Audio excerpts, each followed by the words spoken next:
No DQ Galaxy. We are live with a recap of Monday Night Raw for January 8th, 2024, as we continue on the road to the 2024 Royal Rumble Premium Live event. I hope everyone's doing well out there watching this. Joey, Mickey, Matthew, Calvin, D. Martin Fifth, Frank, Jamie, I appreciate you all tuning in early for this. Let's get started with this recap. We kicked off Raw with Drew McIntyre in the ring. He talked about his loss to Seth Rollins last week, how it was all or nothing. He said maybe he's holding himself back, or maybe he needs to step away for a while.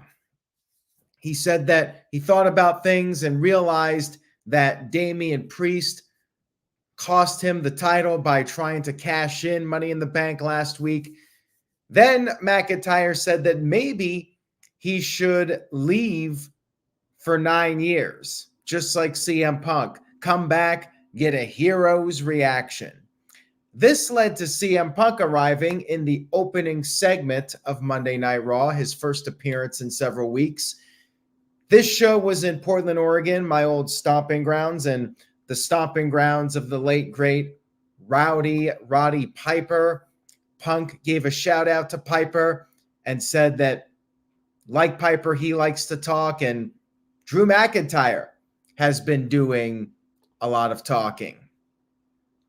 Punk was there to hear McIntyre say whatever he needed to say to his face. Punk got up on the top rope and was just chilling in the corner, and McIntyre said, "Congratulations, it's been a month. CM Punk is still there. People backstage, they're losing money because CM Punk has stuck around thus far." McIntyre said he knows the real CM Punk. CM Punk claims to be a leader, but really, CM Punk just saw a young Drew McIntyre as nothing more than a threat. McIntyre said that Punk is straight edge. He doesn't have any demons, but he is a demon. And now Drew McIntyre is the locker room leader. And then he went in the corner and got up on the top rope and kicked back. So CM Punk responded and said that he leads by example. He's not a demon because when pushed, he's Satan. He said he's a nice guy until it's time not to be. He said that he's not there to make friends. He's there to win the Royal Rumble and main event WrestleMania.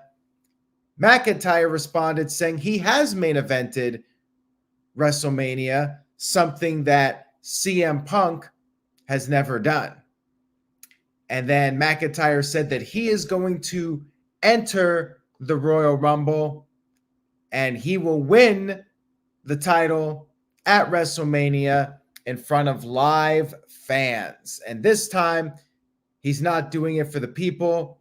He's doing it for him.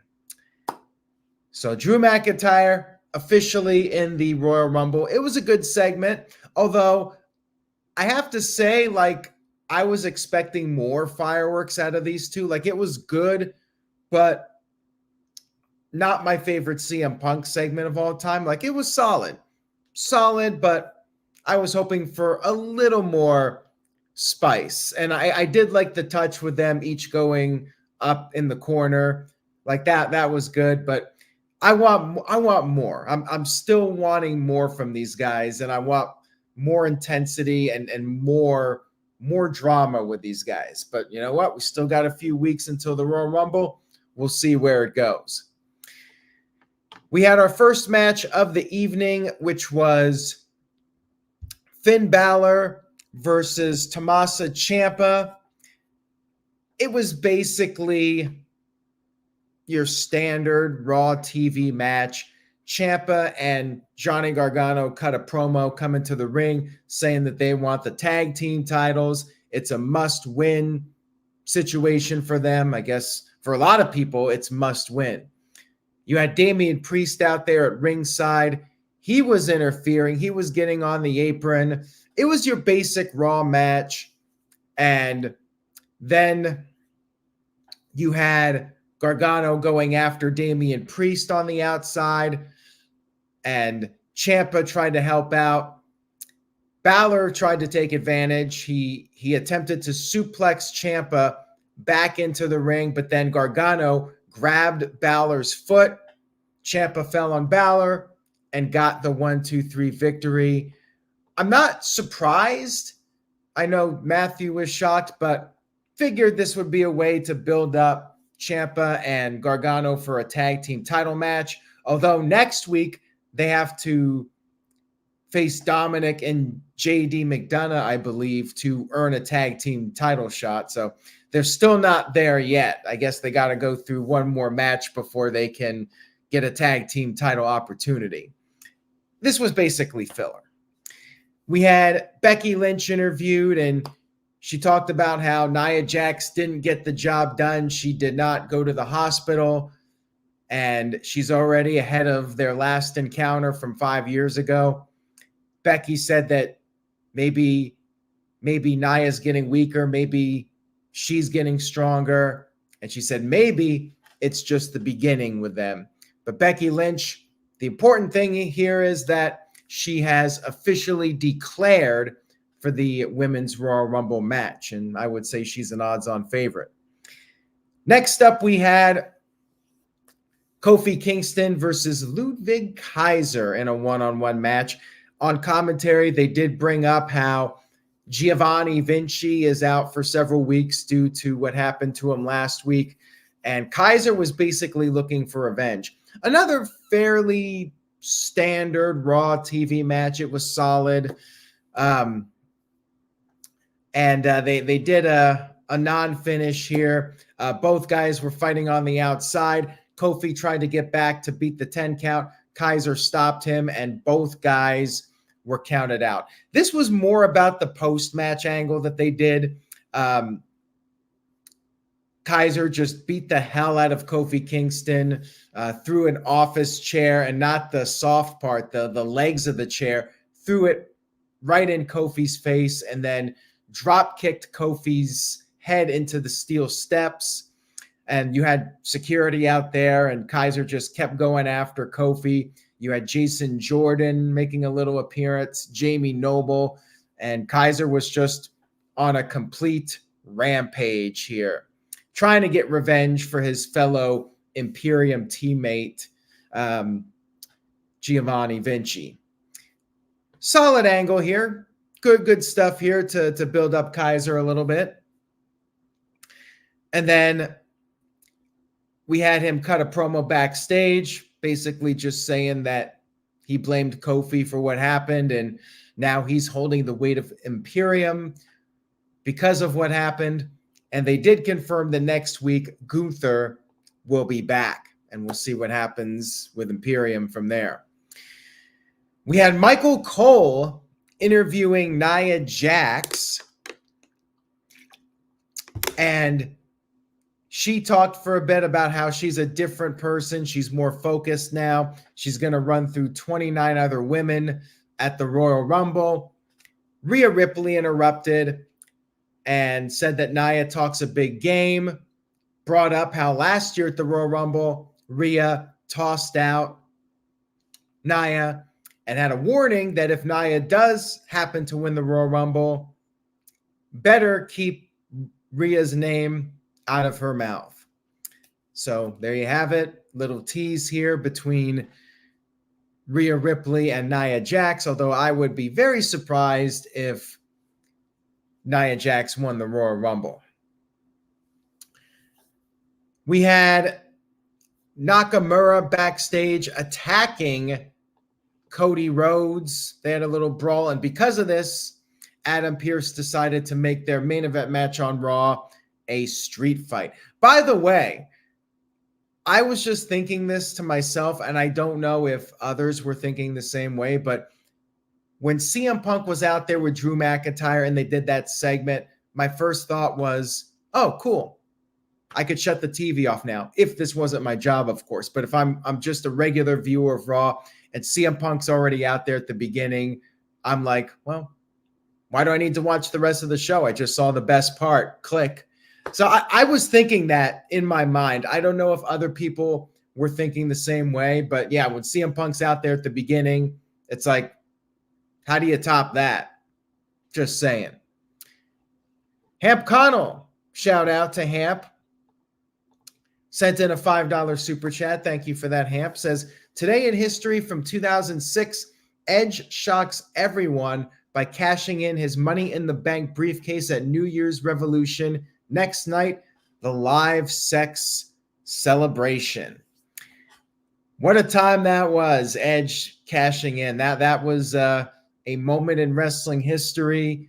Fans were loving it. They were tired of John Cena already, and Edge was a needle mover at that time. You know, the live sex celebration, one of the biggest drawing segments of that era. Interesting times for sure.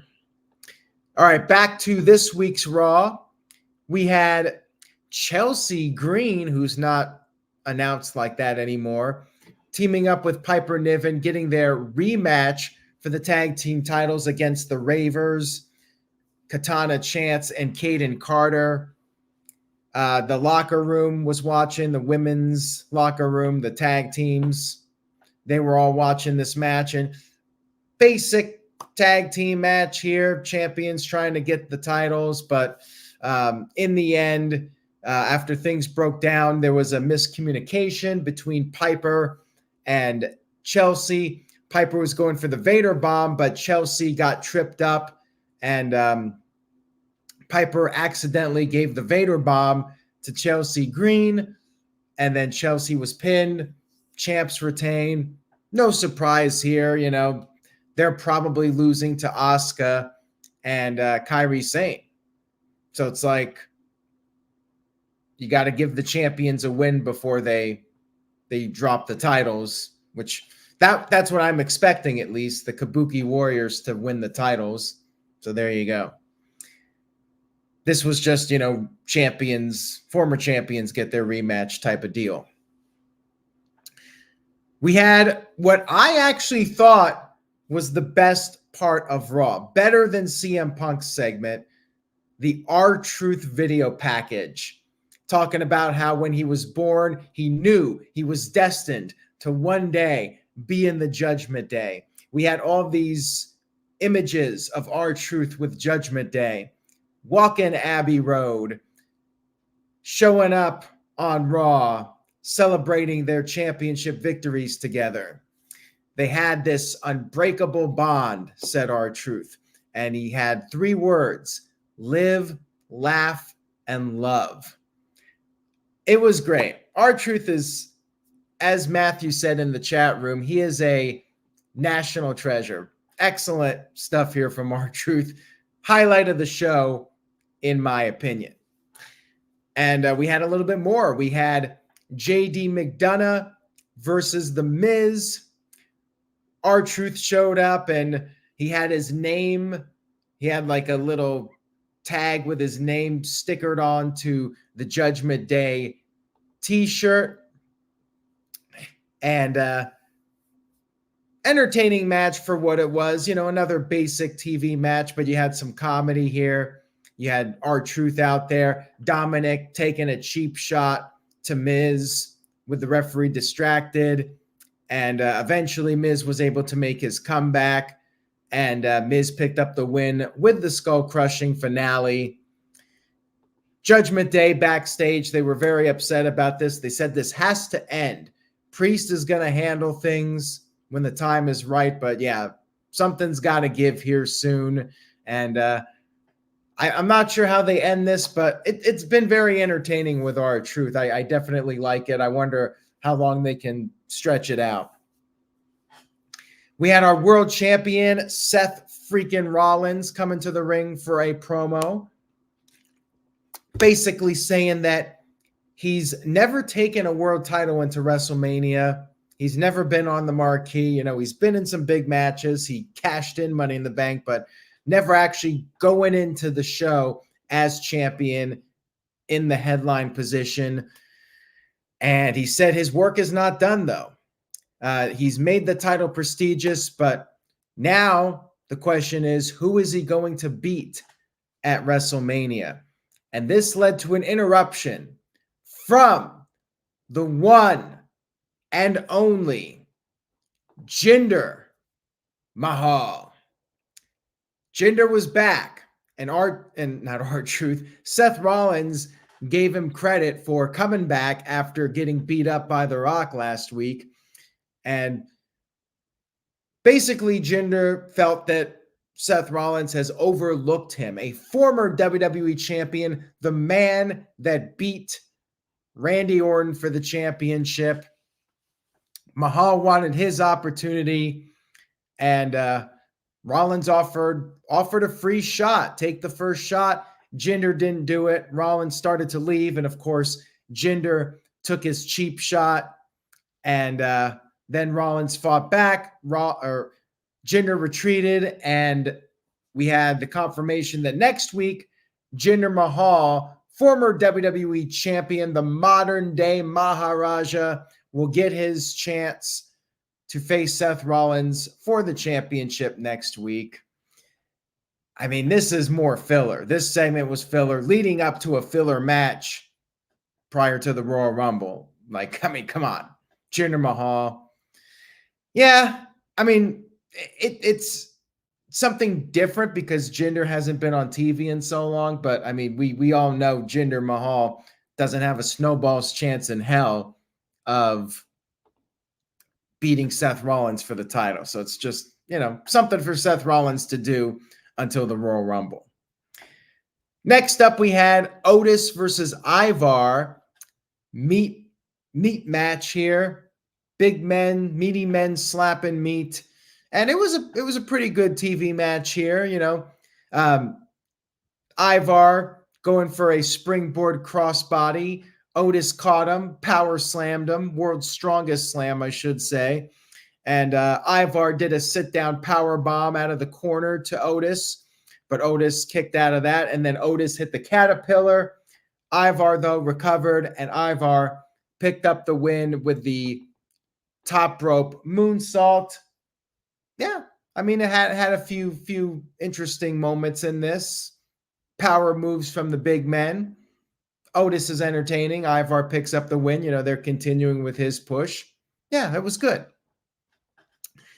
We had a Jey Uso backstage promo, and he talked about how he's going to win a singles championship in 2024. Bronson Reed confronted him and warned him to stay out of his way because he's also looking for a singles championship. And then we had our main event, Cody Rhodes versus Shinsuke Nakamura in a street fight. Your typical street fight, like a glorified house show match, I want to say. Like, you had the kendo sticks. They were brawling around ringside a little bit. Crowd chanted, "We want tables." So Cody Rhodes did pull out a table. He ended up getting put through it by Shin. And when they were brawling on the outside, Shin used his nunchucks, and then he tried to spit the poison mist into Cody, but Cody ducked, and the timekeeper inadvertently got misted. Cody went to check on the timekeeper because he has a conscience. Nakamura took advantage of that. And then after Cody got put through a table, Nakamura had jumped off the second rope with double knees, putting Cody through the table, but Cody kicked out. And then Cody started to make his comeback. He hit a pedigree. Nakamura kicked out. Then he hit the Cody cutter, another kick out. Shin then went for the Kinshasa, but missed. He crashed through a second table, and then Cody picked up the win with the Crossroads. And that was the end of the show. No cliffhanger angle, nothing for next week. Cody beats Nakamura. It was a good match. I mean, not a classic by any means, and predictable. I mean, Nakamura wasn't going to be beating Cody Rhodes here, but it was a good match. All in all, I thought that this Raw was a step down from last week. I mean, last week obviously had The Rock, but even a step down from the last couple of months of Raw. I felt like this was probably the most skippable episode of Raw in a couple months, other than the clip show that they had, the best of show from a few weeks ago. Like, I felt like for the most part, you could have skipped this Raw and you wouldn't have missed too much. Even CM Punk's segment, I thought while it was good, it was not a classic segment by any means. So I might get some hate for this, but I'm going C+. Like, I thought it was just an okay show, but I'm going by my own interest in it, and I felt like it was struggling to hold my attention. I felt like I kept looking away. I was looking at Twitter or whatever. I just wasn't that invested in what I was watching. Like, it did a decent job of building up the Rumble, but too many filler segments, in my opinion. I agree with Matthew, not with the letter grade, but the Punk segment was a highlight, and R-Truth segment. Like I said, I thought R-Truth segment was the best thing on the show, and that was a comedy segment. So I don't know what that tells you about the rest of the show. Not that it was bad or anything, but if you missed it, you'll be just fine. Like, was not a must-see episode of Raw by any means. C+ for me. So thank you guys for tuning in tonight. I hope you enjoyed the video. If you did, please give it a thumbs up on YouTube. I'll be back this Wednesday after Dynamite, and then we got SmackDown on Friday as we get closer to the Rumble. Stay tuned to NoDQ.com for the very latest. Have a great week, everybody. Take care. Say yes to NoDQ.com, and I will see you all next time.